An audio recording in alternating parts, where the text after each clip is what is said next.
Shall not all these take up a parable against him, and a taunting proverb against him, and say, Woe to him that increaseth that which is not his, how long?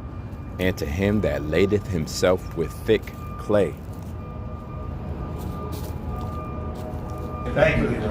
Thank you, Mr. President.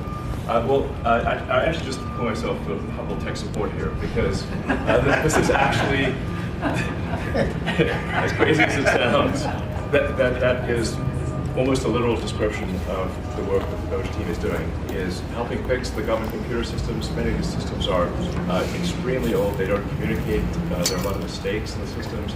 The software doesn't work. So we are actually tech support. It's ironic, but it's true.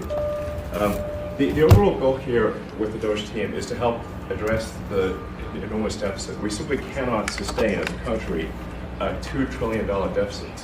The interest rates, just the interest on the national debt, now exceeds the Defense Department spending. We spend a lot on the Defense Department, but we're spending like over $1 trillion on interest. If this continues, the country will become de facto bankrupt. It's not an optional thing, it is an essential thing. That's the reason I'm here. And taking a lot of flack, and getting a lot of death threats, by the way. I mean, I like to stack them up, you know. But if we don't do this, America will go bankrupt. That's why it has to be done. I'm confident at this point, knock on wood, you know, knock on my wooden head, there's got a lot of wood up there, that we can actually find $1 trillion in savings. Barakatha Yahweh, Barakatha Yahweh Shai, Barakatha Yahweh, Barakatha Yahweh Shai, Barakatha Yahweh, Barakatha Yahweh Shai, Kal Haloyim Yahweh, Bahashem Yahweh Shai, Bahashem Rakakwadash. That's the name of the Father, the Son, and the Holy Spirit, in whom we praise. Double honors to the apostles, elders, and bishops of Great Millstone who rule well over the flock of Israel. Shalom and salutations to Akim out here, pushing the words of truth and sincerity. Shalom to all the Lord's elect, Akim Akraf, scattered Israelites and Israelite foreigners. Abaratazah, this video is edifying. I'm Rapama. This is the book of Nahum 3, verse 1. It says, Woe to the bloody city. It is all full of lies and robbery. The prey departeth not. So the prey would be considered Israel. All right. The nation and the people who the Most High has chosen to be his. We are the prey, and the ones who are preying on us will be Esau, Edom. And this is where it gets the title of a bloody city. All right. Or the nomen omen of a bloody city, or, because it was prophesied what would happen unto us in this city, in this place, Babylon. All right. America, where we would go into captivity, serve out captivity, be slaughtered, so many forms and fashions of times, right? In several different ways. Honorable mentions would be like Trail of Tears with Gad, and then you had, just slavery in itself, hardcore cargo to chattel slavery. All right. And this is what made America a bloody city. All right, you have the American Indian War, American Mexican Wars, where they just slaughtered Jake. It says it is all full of lies and robbery. And this is where America has gotten rich. When we talk about the status of America right now, how it's a great empire, financially speaking. But you also have to incorporate this debt, and this debt, which is laden thick, based upon Habakkuk, the 2nd chapter. It is laden thick with thick clay, which is ibatya in the Hebrew, all right, which is that debt. This debt is not going anywhere, all right, and this debt means that it has owners, all right. When the scriptures tell you the lender, the borrower is subject unto the lender. So if America has debt, that means somebody lent it money. And when you go into the history of the Federal Reserve System, you simply learn that America's debt is owed to the Rothschilds and the rich elite bankers of the world. In other countries, the debt is owed to the International Monetary Fund, which is also goes back to the House of Rothschild and the rich elite bankers of the world. All right. So bankers have destroyed America. Bankers took down what's called the Federal Reserve Act. They established that. They made that act get passed, as far as the Gold Act as well, which took away people's gold. I believe is 1933 Federal Reserve Act was around 1919, if I'm not mistaken, or 13. And a lot of these acts was passed because bankers secretly met together along with some conglomerates like Rockefellers and steel titans and barons of different titan of industries in America, steel and whatnot. And they decided on America's future and fate that it would be a centralized currency. At some point in America, they had every bank could print its own money, and every bank note meant that it was a different legal tender belonging to that bank. So you had thousands, all right, if not hundreds of currencies in America at some point in time because every bank was allowed to print.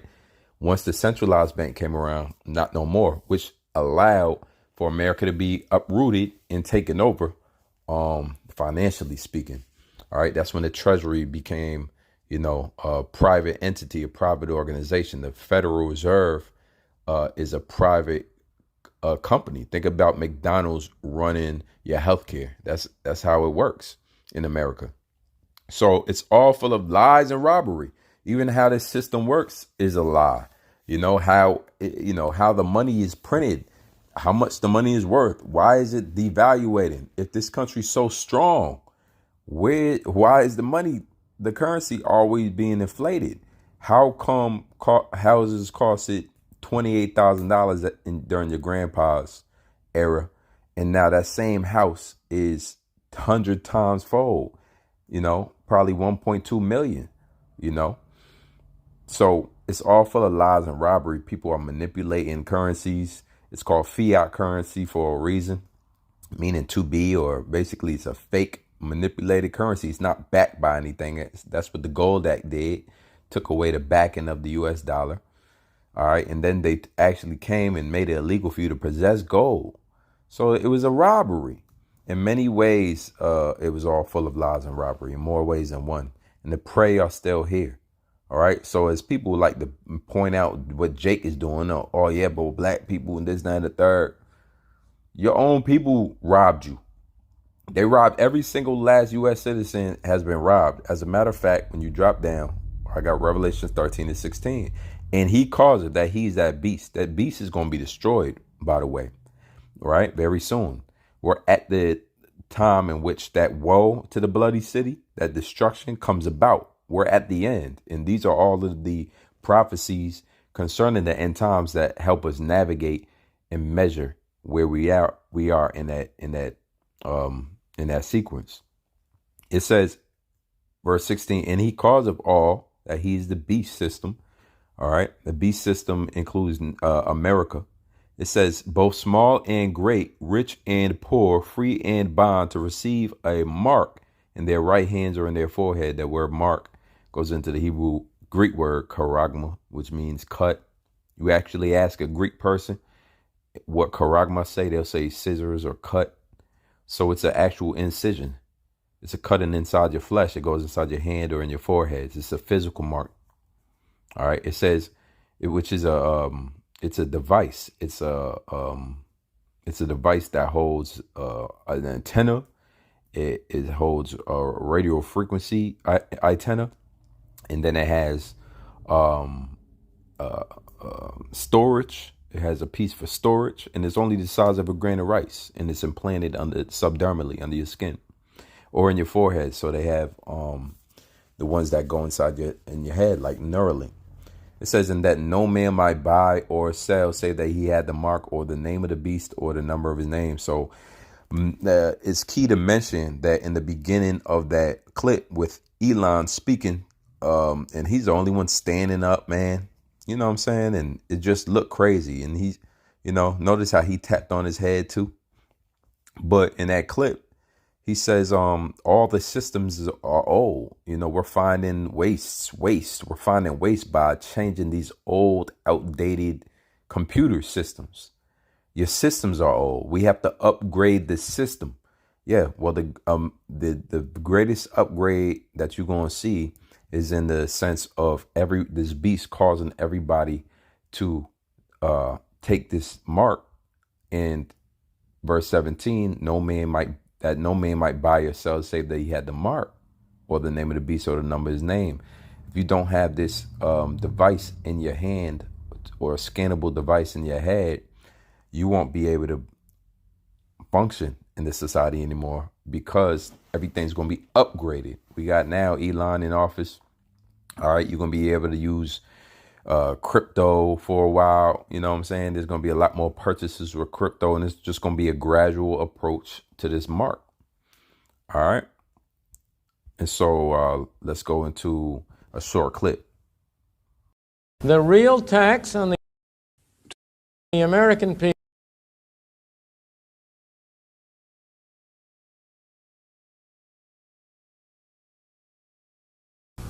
The real tax on the American people is what government spends. If the federal government spends $450 billion and only raises $400 billion in taxes, who do you suppose who pays that other $50 billion? Do you suppose the tooth fairy does? You pay it, and I pay it. And one of the ways we pay it is by the tax which we call inflation. Inflation is, from this point of view, a form of taxation.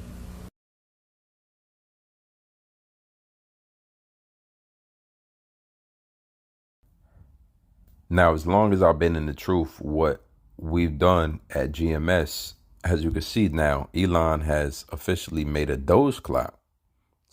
All right, you tell me what the Doge clock. It's a Doge clock. I guess that's how much they are saving now, supposedly.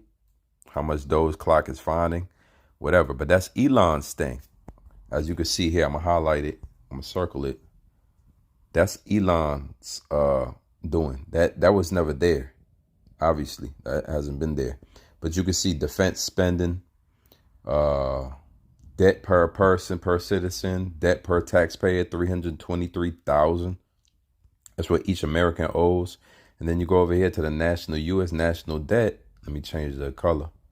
Is a whopping $36 trillion, $36.5 trillion. All right, who's paying that back?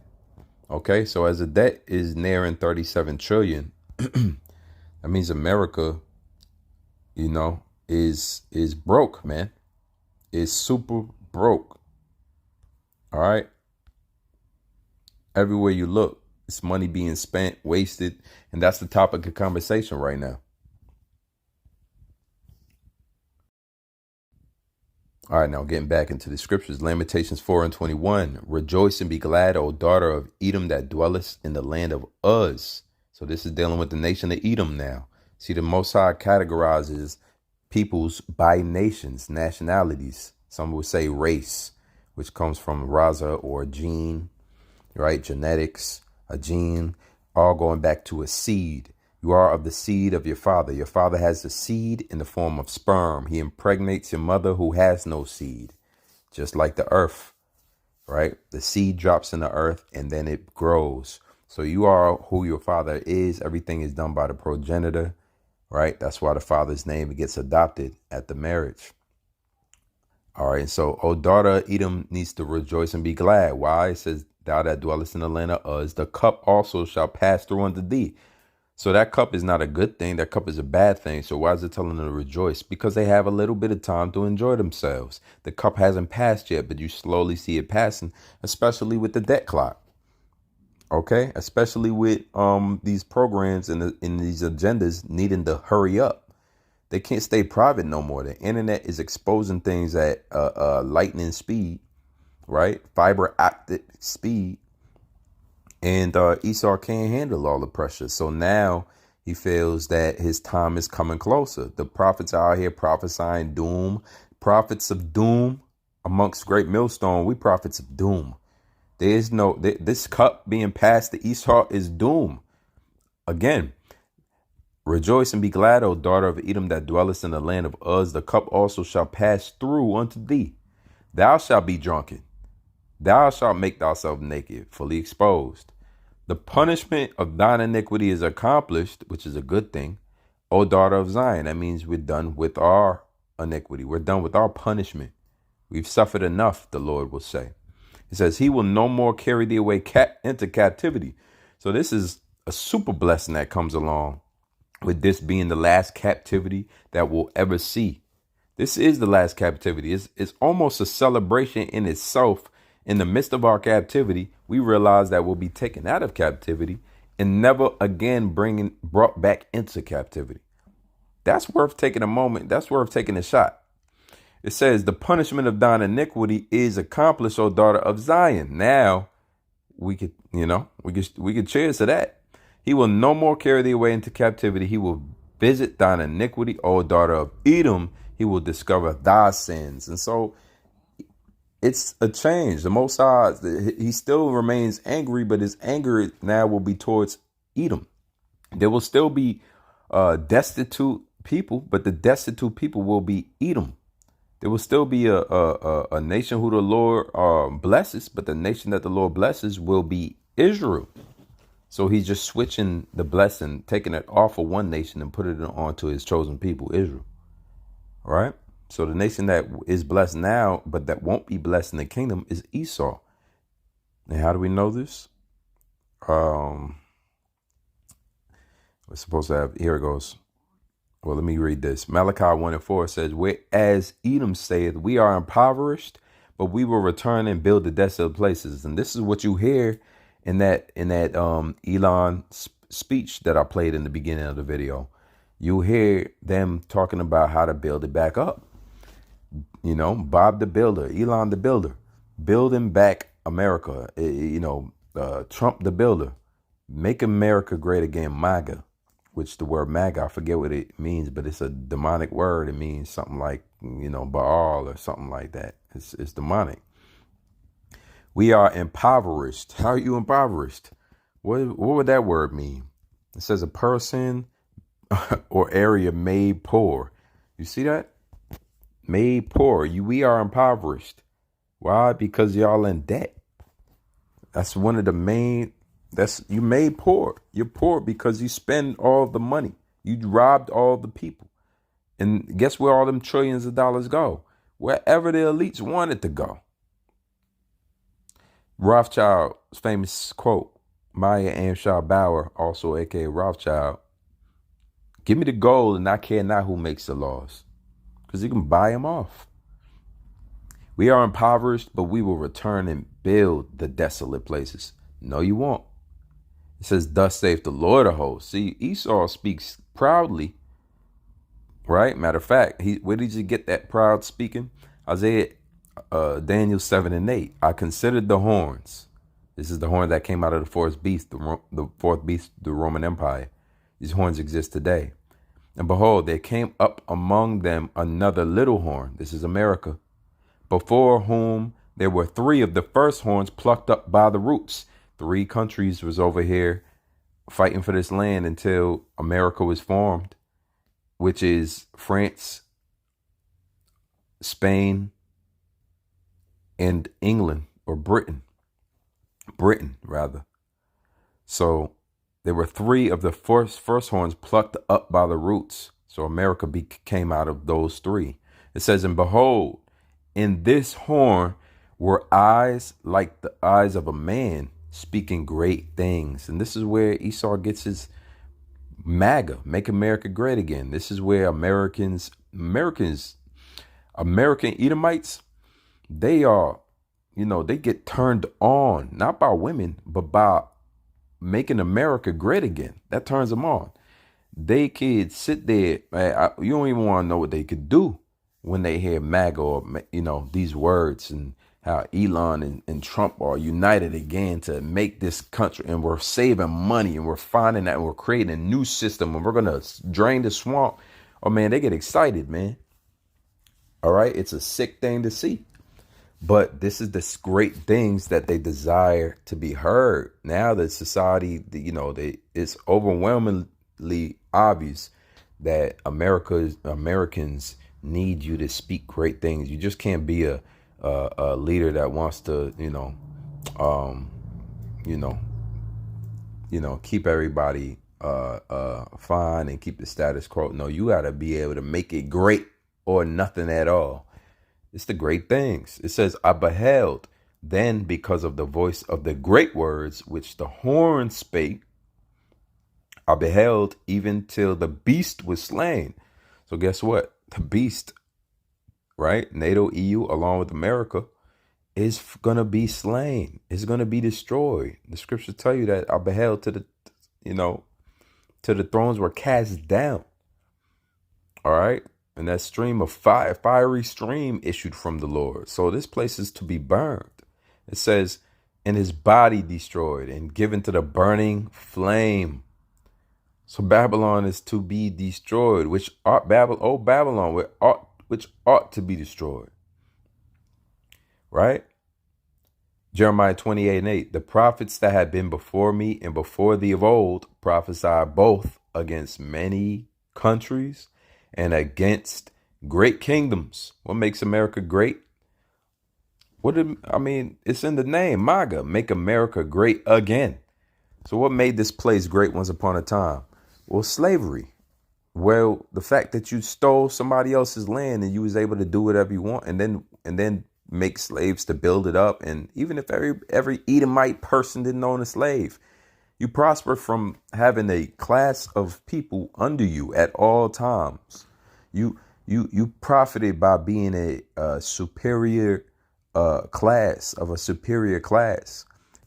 Whether you were poor, whether you were an idiot, you always had in your mind, you were always taught that you were superior, and to look at Jake or so-called Negroes, Latinos and natives or so-called Mexicans as inferior. All right. Which is where you get your pride from. You think you're the greatest thing under the sun. The prophets that have been before me and before thee of old prophesied both against many countries. So it's not the first country to ever be prophesied against. And but it will be the last, because after this comes Jacob's time to rule. The scripture tells you about the times concerning the end times, that Esau is the end of the world, 2 Ezra 6:9, but Jacob is the beginning of it that followeth. So there won't be any more prophets to prophesy against any countries, because there will only be one more kingdom ever. It says, and against great kingdoms. This is a great kingdom. It says of war, it's a great kingdom of war, and of evil, it's a great kingdom of evil, and of pestilence. And it's soon to be a great kingdom of pestilence, right? Which is, disease and fatal epidemics. Matter of fact, we said bubonic. Matter of fact, 2020 made this a great kingdom of pestilence, man. They was ready to, they kicked people out of work because of that. You see, gyms were closed. So this place has been prophesied against, and it will be destroyed. It says the Lord will throw it down. Matter of fact, Malachi 1:4 to finish out. Whereas Edom saith, we are impoverished, he's poor, that debt, but we will return and build the desolate places. That's exactly what that video in the beginning was about. That statement right there was the video in the beginning that I played. It says, thus saith the Lord of hosts, they will build, but I will throw down, and they shall call them the border of wickedness. That's Esau. And the people against whom the Lord hath indignation, a righteous anger, forever. Forever, meaning forever. You see? That's why Deuteronomy 30:7, and the Lord thy power will put all these curses upon thine enemies. So all the curses that came upon us is going right back on Esau. That's it. Balance. And on them that hate thee, that's Esau, which persecuted thee. You see, Esau, that's why you became a bloody city. All right. Obadiah speaks about that in the book of Obadiah. It tells you, for thy violence against our brother Jacob, you shall surely be destroyed or made desolate. You see. So you persecuted us, and the Lord got our backs. He about to persecute you. I brought this out. This video is edifying. Until next time, shalom.